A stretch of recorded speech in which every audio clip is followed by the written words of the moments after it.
One of the most basic principles of human behavior is the tendency to reward the kind behavior of others. The reverse is also true. We are inclined to punish those who are unkind. In perhaps one of the first documented statements of the Golden Rule, Confucius said, "Do not do unto others what you would not wish done to you." This is called reciprocity, or in layman's terms, payback. This concept sounds obvious, but there are interesting implications when these principles are carefully crafted to affect the behavior of others, like your coworker, boss, client, friends, or even your enemies. Some really smart scientists have developed experiments where two players were expected to share a sum of money.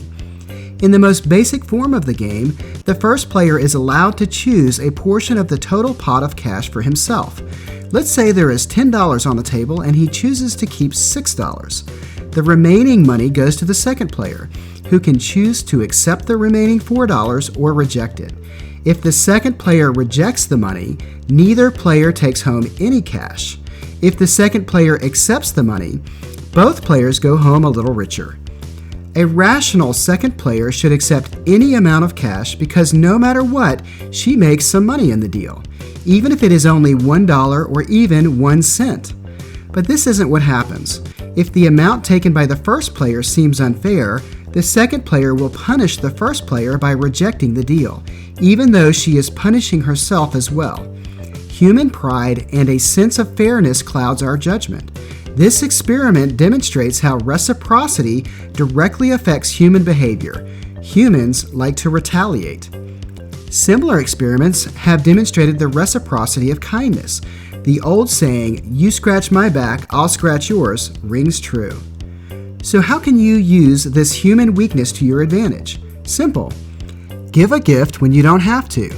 This may be as simple as complimenting your coworker in front of others or thanking your boss for looking out for his employees.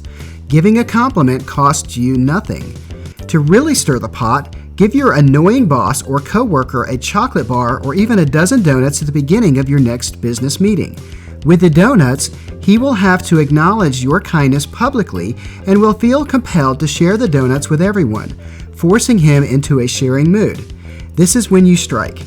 So, boss, would this be a good time to reconsider the purchase of a new copy machine for the front office? Here's the trick. The gift does not have to be big and expensive. In fact, it shouldn't be. Humans are compelled to return favors, even if they are very small.